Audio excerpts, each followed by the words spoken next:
Vamos al último mensaje de la profecía de Ageo. Hemos estado repasando los mensajes anteriores que están en este pequeño libro del Antiguo Testamento. A veces los libros del Antiguo Testamento, sobre todo estos profetas llamados menores, pasan desapercibidos y no los leemos casi nunca. Y todos ellos tienen un tremendo tesoro, un profundo contenido. Ageo capítulo 2, versículos 20 al 23. Estos 4 versículos, ya que tenemos que contar el 20 también, estos 4 versículos es el mensaje más pequeño, más breve de la profecía de Ageo, pero si queréis que os diga, es el más impactante para mí, porque está revelando no solamente los problemas habituales que el pueblo de Dios tiene, sino de forma especial está invitándonos a ver el gran triunfo de Dios sobre todos los problemas de la tierra. Dice así la palabra del Señor, Ageo 2:20. Vino por segunda vez palabra de Jehová a Ageo a los 24 días del mismo mes, diciendo: habla a Zorobabel, gobernador de Judá, diciendo: yo haré temblar los cielos y la tierra, y trastornaré el trono de los reinos, y destruiré la fuerza de los reinos de las naciones. Trastornaré los carros y los que en ellos suben, y vendrán abajo los caballos y sus jinetes, cada cual por la espada de su hermano. En aquel día, dice Jehová de los ejércitos, te tomaré, oh Zorobabel, hijo de Salatiel, siervo mío, dice Jehová, y te pondré como anillo de sellar, porque yo te escogí, dice Jehová de los ejércitos. No voy a haceros otra vez la síntesis del libro, todo lo recordáis, pero quiero que apreciéis que en el primer mensaje Dios dice al pueblo: dejad de ver lo que estáis haciendo vosotros y centrad vuestra atención en mí. Segundo mensaje: ya habéis dejado a un lado lo que estabais haciendo y estáis actuando conforme a mi programa y a mi propósito. ¿Y qué os parece? Nada. La obra es pequeña, es una miseria comparado con la obra de años anteriores. Y Dios dice: pero dejad de mirar la obra en sí, porque yo pondré mi gloria e impactaré vuestra obra, aunque parezca pequeña. Y viene el tercer mensaje: bueno, Señor, esperamos tu gloria, de modo que estamos contentos, no hay ningún problema, vamos allá. Además estarás muy satisfecho de cómo hacemos las cosas, el culto, la oración, Y dice Dios: no valen para nada si no las hacéis en comunión conmigo. Y yo creo que tanto Zorobabel, el gobernador, como Josué, el sumo sacerdote, y el pueblo en general están diciendo: es que no sé qué vamos a hacer. Esto parece que no tiene remedio. Vamos a estar siempre con problemas en el entorno. Y entonces Dios dice: dejad de ver el presente y mirad el futuro. Y aquí está el último mensaje. Dios levanta la visión del pueblo suyo y la centra en la impresionante dimensión de la actuación suya en la historia de la humanidad. Y presenta su grandeza. Y el mensaje dice: yo destruiré la fuerza de las naciones. Hay 3 cosas ahí en el mensaje. Primeramente, el destinatario. ¿A quién dirige Dios este mensaje? En segundo lugar, el mensaje en sí. Y finalmente, la esperanza que este mensaje conlleva, no para ellos, sino para nosotros en el día de hoy. Primeramente, el destinatario. ¿A quién dirige el mensaje? Mirad el versículo 20. Primeramente, notad que es un mensaje fechado. Es muy interesante en esta profecía las fechas. En el día tal, primer mensaje; en el día cual, segundo. Y ahora dice, en el mismo día, 2 mensajes. Notad el versículo 10. A los 24 días del 9º mes, en el segundo año de Darío, un mensaje. Y ahora versículo 20, vino por segunda vez palabra de Jehová a Ageo a los 24 días del mismo mes, de modo que 2 mensajes en un día. El primero era un mensaje de exigencia, un mensaje de compromiso. Tenéis que vivir conforme a mí y vivir en santidad. Este mensaje segundo, en el mismo día, es un mensaje de aliento. Ahora mirad lo que yo voy a hacer con las naciones. Y está dirigido a Zorobabel. ¿Quién era Zorobabel? Lo hemos dicho en varias ocasiones, el gobernador de Judá. Y naturalmente este Zorobabel es hijo de Salatiel. Bueno, y que en esa genealogía de Crónicas, capítulo 3, hay tantos nombres que cómo vamos a entenderlos bien. Pero lo que está diciéndome Crónicas es algo muy interesante. Este Zorobabel, que es aquel hijo de Salatiel, es realmente sobrino de Salatiel. Bueno, investigad Crónicas. ¿Para qué voy a ocupar yo el tiempo de algo que no vamos a entender excesivamente bien mientras no leamos esa parte en profundidad?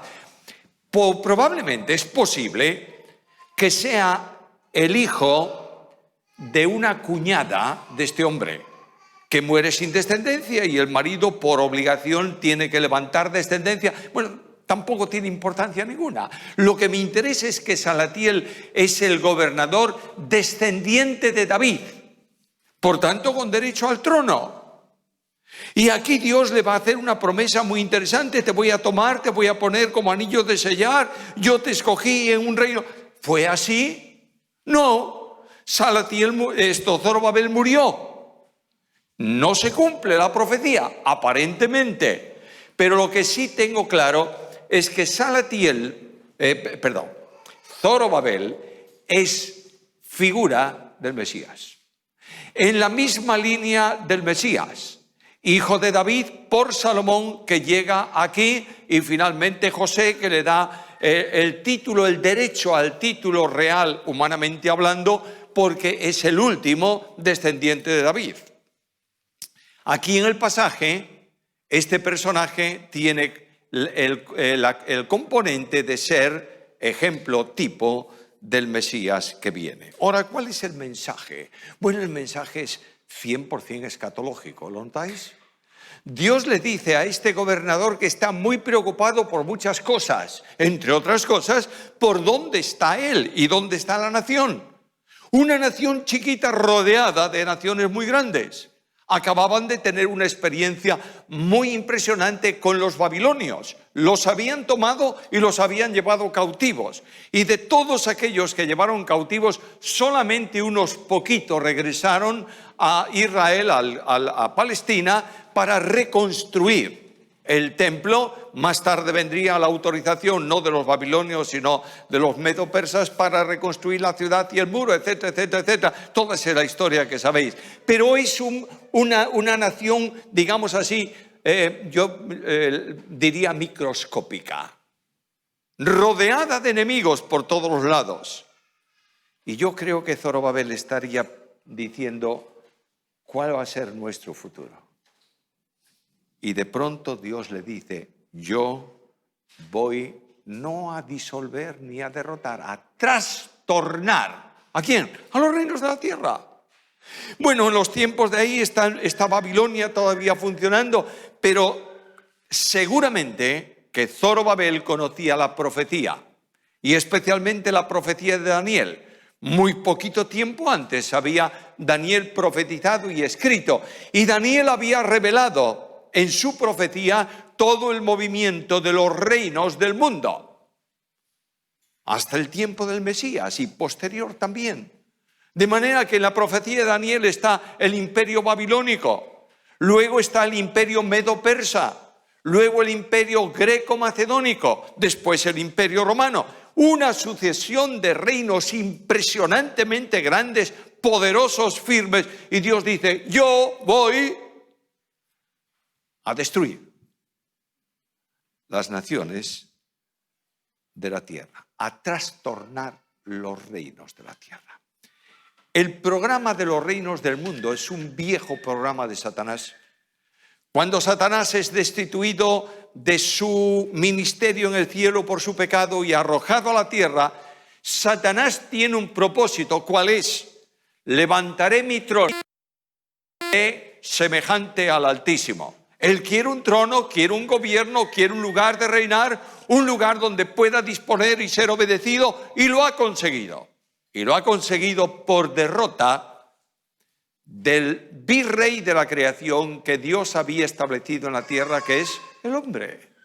Y Satanás tienta al hombre, y el hombre, derrotado en la tentación, entregó a Satanás, ¿qué cosa? El cetro de autoridad que Dios le había dado a él. Por eso cuando Cristo viene al mundo de los hombres y es tentado por Satanás, Satanás le dice: los reinos del mundo y su gloria son míos. Y no dice porque a mí me fueron dados, porque a mí me fueron entregados. Es decir, he derrotado al rey que tenía el cetro de autoridad y ahora es mío. Y yo gobierno el mundo. Déjame hacer un paréntesis, querido hermano, querida hermana. No hay en el mundo reino que no sea controlado por Satanás. Leía esta semana uno de esos miles de articulitos que te mandan por internet. Tú los lees. Yo la mitad de ellos ni los veo. Los selecciono, papelera, se acabó. Pero me llamó la atención. Y en ese artículo alguien decía que el mundo evangélico americano se verá enormemente amenazado si Trump no sale presidente de los Estados Unidos. Pobre mundo evangélico. Y claro, hay algunos que dicen es que este casi es el Mesías de los protestantes. No hay gobernador en el mundo que gobierne el mundo sin el control de Satanás, sea quien sea. Porque para eso está Satanás. En una lucha, contendiendo con Dios y disputando a Dios derechos que Él tiene, sobre todo después de la cruz. Ahora me voy al Salmo 2 y abro ese salmo y veo como el salmista comienza diciéndome que todos los reinos del mundo, las naciones se han unido para pelear, para luchar contra Jehová y contra su ungido, diciendo: rompamos de nosotros sus cuerdas o quebremos su yugo y echemos de nosotros sus coyundas. Luego el programa es: luchemos contra Dios y seamos independientes de Dios. Y pasa el tiempo y se producen los imperios conforme a la voluntad de Dios. Y en este momento estamos en el imperio final que se menciona en la Biblia, el imperio romano reconstruido. Todos los imperios del mundo desaparecieron, ¿sí o no? Sí. ¿El imperio babilónico desapareció o no? Sí, lo único que quedan son estos monumentos, vestigios de un imperio. El imperio medo-persa, también. El greco-macedónico, también. El romano no desapareció nunca. Lo único que ocurrió con el imperio romano es que se desintegró. Y de esa desintegración están las naciones del mundo occidental. De modo que todo el mundo occidental, España, Francia, Portugal, Alemania, proceden de ahí. Y estos europeos del Imperio Romano han dado un salto al otro lado del charco. Luego los americanos y los hispanoamericanos en general son europeos trasladados allá. Y los australianos, exactamente igual. Y los neozelandeses, exactamente igual. No hay duda ninguna que lo que llamamos hoy el mundo occidental está formado.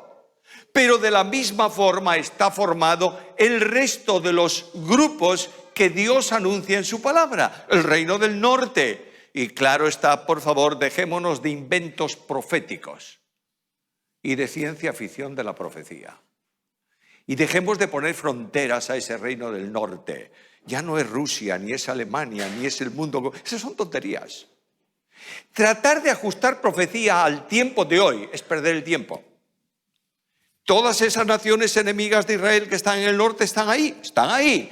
¿Y será Irán, Irak? No preguntes, son la que históricamente estuvo ahí. Y el reino del sur, en la profecía, tiene su nombre. La Biblia sí que se lo da, Egipto y sus aliados. Bueno, ya tenemos dos.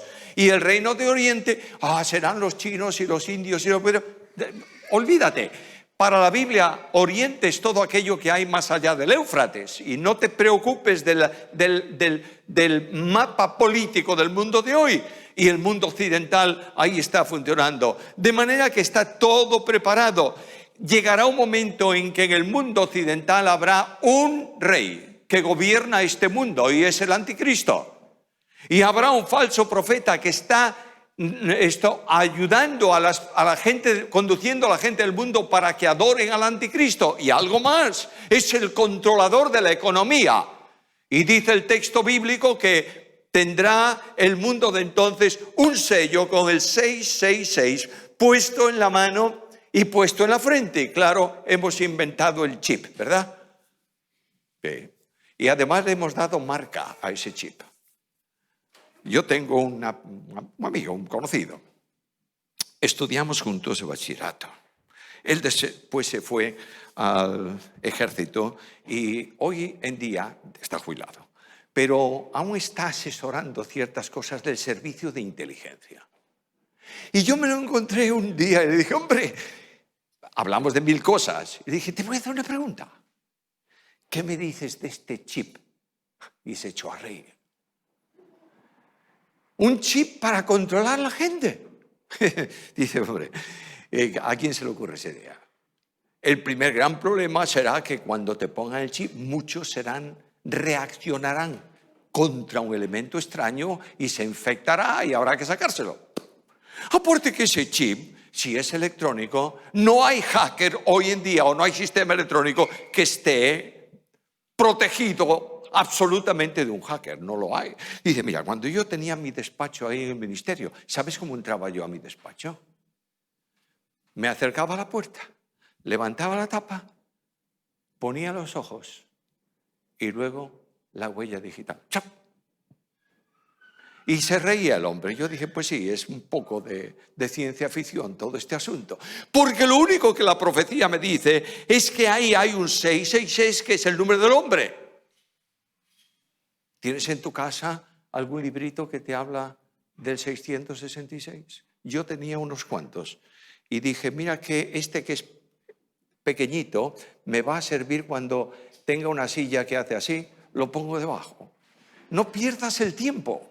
Lo único que está diciendo la Biblia es que si 6 es el número del hombre, 666 es hombre, hombre, hombre. Y estamos caminando hacia el sistema político, social de nuestros días, que es el hombre y nada más que el hombre. ¿Es así o no es así? Bien, dejemos la profecía.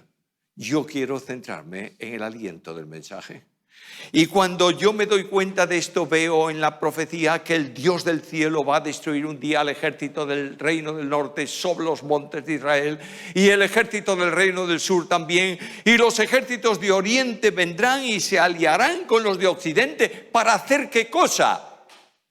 Pelear contra el Señor y contra su ungido. Y ahí abre tu Biblia y vete a la profecía de Pablo a los tesalonicenses y te darás cuenta que Cristo vendrá del cielo y con el resplandor de su venida todas esas fuerzas serán deshechas. ¿Lo ves en la profecía de Ageo? Dios dice a su pueblo, yo trastornaré. Y cuando la Biblia habla de trastornar en manos de Dios, habla de juicio radical de Dios. Lo utiliza la Biblia para hablar de Sodoma y de Gomorra. ¿Qué ocurrió con ellas? Bueno, Dios vino y destruyó las ciudades, las eliminó, las sacó de en medio. De esta misma manera hará con la fuerza del mundo. Ahora mira lo que dice la profecía de Daniel. En los días de esos reyes, el Dios del cielo levantará un reino que no será jamás destruido, ni será el reino dejado a otro, pues lo desmenuzará y consumirá a todos estos reinos, pero él permanece para siempre. Y ahí tienes el anuncio de Dios. Y te invito a que vuelvas un instante al Salmo 2, cuando dice que las naciones se juntan contra el Señor y su ungido. Dice que el que mora en los cielos se reirá y que el Señor se burlará de ellos. ¿Por qué? Y ahora lee el Salmo. Pero yo he puesto mi rey sobre Sión, mi santo monte. No dice lo pondré, dice lo he puesto. La determinación de Dios es que su Hijo Jesucristo, nuestro Señor, reine aquí en la tierra y reine para siempre. Ahora, notad algo importante. Voy a mi Biblia. Mateo capítulo 28, oigo al Señor que dice: toda autoridad me es dada en el cielo y en la tierra. Por tanto, en mi autoridad haced esto. Me voy a Filipenses, capítulo 2, versículos 9 al 11. Y después de hablarme de la humillación y de la muerte de Cristo, muerte y muerte de cruz, dice: por lo cual ha recibido el nombre que es sobre todo nombre, para que en el nombre de Jesús se doble toda rodilla de los que están en el cielo, en la tierra, debajo de la tierra, y toda lengua confiese que Jesús es el Señor.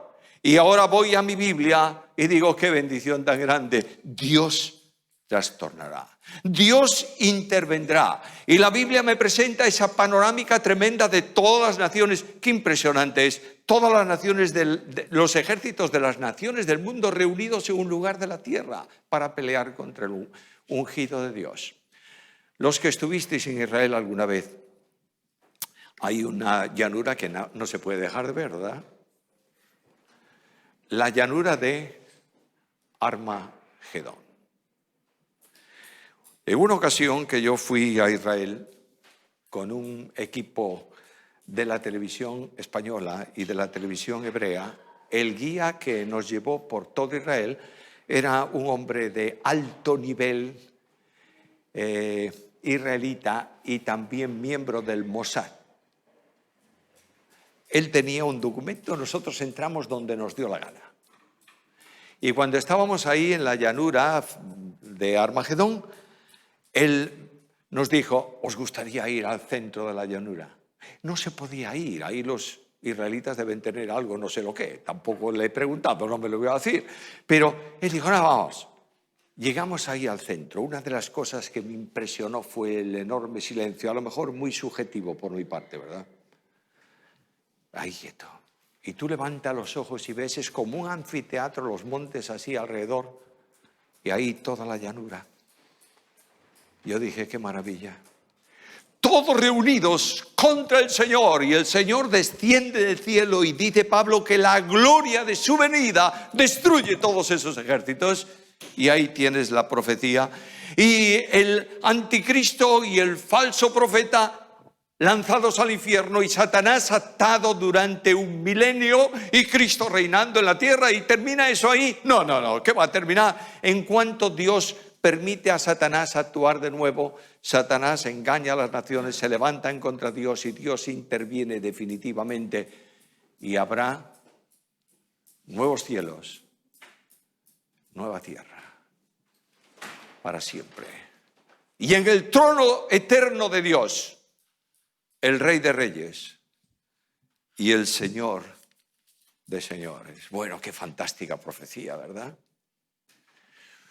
¿Cuánto sabemos de profecía? No sabemos nada, ¿eh? Y vamos a salir hoy de aquí diciendo qué fantástica panorámica dice la Biblia. Para un poco, porque conocer mucho de profecía es bueno, pero yo quiero saber qué tiene Dios que decirme a mí hoy. Para eso he venido. Dios llama hoy a ti y a mí a la esperanza auténtica y genuina que tenemos los creyentes. ¿Sabes cuál es nuestra esperanza? Colosenses 1:27. Cristo es en vosotros esperanza de gloria. El Cristo de la Biblia, el Cristo que sufrió en la cruz, el Cristo que resucitó, el Cristo que tiene toda autoridad, es nuestra esperanza. Y Cristo viene a mi encuentro esta mañana para recordarme las palabras suyas que están en Juan capítulo 14, versículos 1 al 4, y que sabéis todos de memoria. No os inquiete vuestro corazón. ¿Creéis en Dios? Creed también en mí. En la casa de mi Padre hay muchas moradas. Si así no fuera, os hubiera dicho, voy a preparar lugar para vosotros. Y si me fuese y os preparase lugar, vendré otra vez. ¿Y qué? Os tomaré a mí mismo, para que donde yo estoy, vosotros estéis conmigo. Oh, yo digo, ¿y cuándo, Señor? Tengo tanto deseo de saber la fecha que daría cualquier cosa porque Dios me la dijese esta mañana, pero no me la dice. ¿Cuántas preguntas formularía yo a Dios? Y Dios, a veces se las he hecho. No me ha dicho nunca nada. Su pensamiento es más que mi pensamiento, sus caminos más que mis caminos. Permíteme que a veces yo, con toda reverencia frente al Dios de la Biblia, por supuesto, a veces yo me imagino que mi papá del cielo está dialogando conmigo y me está escuchando. Tú tienes un niño, ¿verdad? Bueno, de momento este que andaba por ahí hace un ratito aún no dice nada más que ruiditos. Pero llegará un momento en que crezca un poco más y ¿sabéis cuál es la época para mí más excitante de la vida de un niño? Cuando comienza a usar una palabra. ¿Por qué? ¿Tienes esa experiencia? Yo sí. ¿Y por qué? Y toco aquí. ¿Y por qué? Y no hay forma de decirle por qué. A veces yo vengo al Señor, le digo, Señor, ¿por qué? Y Él me mira desde el cielo, se sonríe y dice, si yo te digo por qué, ¿no lo entiendes? Vamos, no preguntes, sigue adelante. Y aquí está la misma respuesta. Pero yo le digo, Señor, ¿y cuándo vas a venir? ¿Cuándo? Y Él me contesta. Y me dice, ciertamente, vengo pronto. Y yo digo, amén, sea así. Ven, Señor Jesús. Pero mientras tanto, el Señor de la Biblia está ocupándose hoy de su iglesia. Su iglesia está siendo edificada ¿por quién? ¿Por los pastores de la iglesia? ¿Por los maestros de la congregación? ¿Por su palabra incluso? Escucha lo que dice la Biblia. Yo edificaré mi iglesia. Todos los miembros que tienen dones, no hay ninguno sin don, son instrumentos en manos de Cristo para edificar su iglesia. Y yo miro mi querida iglesia unida y sé que nunca va a faltarle la edificación. ¿Sabes por qué? Porque el compromiso del Señor es fiel. Yo edificaré mi iglesia. Veo que la iglesia tiene necesidad de una gloria especial en el testimonio ante el mundo. ¿Y cuál es la gloria de la iglesia? La presencia de Cristo en la congregación. Y observo el futuro de esta iglesia con tantos problemas, tantas dificultades, tantas inquietudes. Y escucho la palabra del Señor. Dios va a presentar a sí mismo una iglesia que no tiene mancha, ni arruga, ni cosa semejante. ¡Oh, qué bendición tan tremenda! Y digo, gracias, Señor, puedo salir de aquí con gozo y con seguridad, porque Dios lo ha establecido y va a ser así. Yo miro los conflictos personales de la iglesia de hoy y observo dificultades internas, divisiones muchas veces, deseo de poder muchas veces, pero Cristo tiene el control. Y el Señor va llevándonos en triunfo, ¿cuántas veces? Siempre en Cristo. Y puedo descansar. Quiero deciros lo que dije en la reunión anterior. Este tiempo de dificultades a mí me ha tenido un tanto inquieto por cosas. Por eso esta profecía de Ageo la amo tremendamente, porque Dios me tiró de las orejas con esta profecía muchas veces. Dios me ha dicho muchas veces, estate tranquilo, porque la obra es mía. ¿Cuántas veces me he levantado y salía de mi despacho? Susana es testigo de esto. Iba junto a Susana y le decía, oye, estoy preocupadísimo por esto y por aquello y por lo otro. ¿Y sabes cuál es la preocupación que yo tenía sobre estas cosas? Que yo pensaba que la obra tenía que hacerla yo. No, Señor. La obra es de Cristo.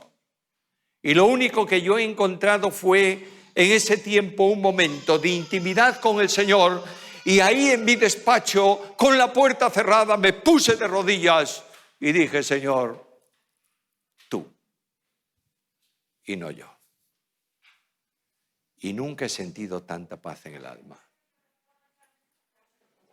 Es la segura condición que te da Jesús. Mientras bajan los de alabanza para cerrar este tiempo, quiero recordaros que en medio de los conflictos, no solo de la iglesia, porque aquí hay personas que están mirándome tan atentas, y es probable que en el corazón de alguna haya dificultades serias. Es probable que haya personas esta mañana que han entrado aquí con preguntas sin respuesta. Es posible que aquí haya gente que ha llorado mucho esta semana. Es probable que haya tal vez alguno que esté diciendo, si mañana, ¿dónde y cómo voy a trabajar? Problemas en el mundo, dificultades en el mundo, inquietudes en el mundo, angustias en el mundo. Quiero esta mañana invitarte a que dejes tu carga en Cristo. El que tiene todo el poder en el cielo y en la tierra.